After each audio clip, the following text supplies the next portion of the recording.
Hi friends.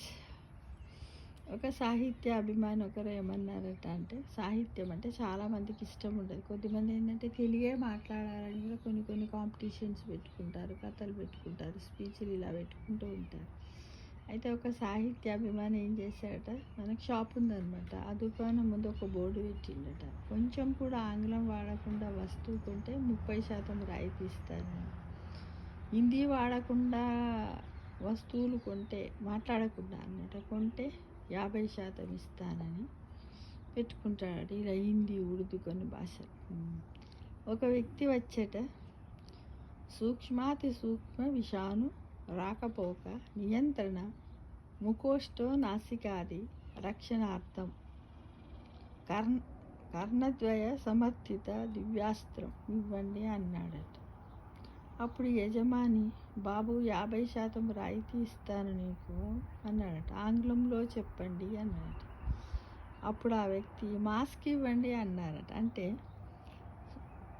ఆ వ్యక్తి వచ్చి దేన్ని అడిగాడు అంటే మాస్క్ను అడిగాడు. ఏ భాషలో? తెలుగు భాషలో. ఏంటిది అది? సూక్ష్మాతి సూక్ష్మ విషాను రాక పోక నియంత్రణ ముకోష్ట నాసికాది రక్షణార్థం కర్ణద్వయ సమర్థిత దివ్య వస్త్రం ఇవ్వండి అన్నాడు. ఇక్కడ మనకు కొంచెం అర్థం అవుతుంది తెలుగులేంది. ముకోష్ట నాసికాది రక్షణార్థం, ఇది అందరికి అర్థమవుతుంది కదా. ముఖానికి మరియు నాసిక ముక్కుకు రక్షణార్థము ఇవ్వండి. కర్ణద్వయ సమర్థిత దివ్యాస్త్రం ఇవ్వండి. అంటే 2 కర్ణాలంటే చెవులకి ఇలా వేసి ఉంచుతాం కదా, ఇది అన్నమాట. అంటే అలా సరదాగా ఒక వ్యక్తి ఏంటంటే, ఒక చిన్న మంచి మాట లోపల సరదాగా ఆ విధంగా బోర్డు పెట్టుకున్నారు. తెలుగు మాట్లాడకుండా ఇంగ్లీష్ మాట్లాడకుండా తెలుగు మాట్లాడగలమా అనే దానికి ఈ వీడియోనే నిదర్శనం. మాట్లాడతాం అనుకోండి, కానీ ఎదుటి వాళ్ళకి అర్థం కాదు. ఇంగ్లీష్ తొందరగా అర్థం అవుతుంది, తెలుగు అర్థం కాదు. ఎందుకంటే తెలుగులో కొన్ని సంస్కృత పదాలు ఉంటాయి, ఒత్తులు, హల్లులు ఇవన్నీ ఉంటాయి. కాబట్టి తెలుగుని అర్థం చేసుకోవడం చాలా కష్టమే. మనం కూడా ఒక్క పదం వాడకుండా ఒక రోజు పెట్టుకోవాలి. మనం కూడా ఎలా కాంపిటీషన్లో ఈరోజు పొద్దున్న లేచి నుండి సాయంత్రం వరకు నేను ఒక్క తెలుగు మాట మాట్లాడను అని పెట్టుకుంటే ఇది పాసిబుల్ అవుతుందా మిత్రమా?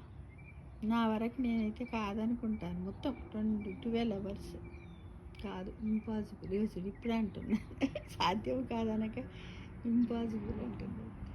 ఇలాంటివి కొన్ని అప్పుడప్పుడు పెట్టుకున్నట్టయితే మనకు కూడా కొన్ని కామెడీగా అవుతుంది. కొంచెం మన తెలుగు భాష మీద మక్కువ వస్తుంది. కొత్త పదాలు వాడతాం కదా.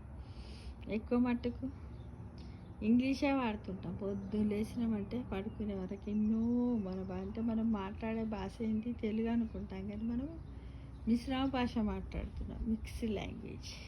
అవునంటారా కాదంటారా? అంతేగా మరి.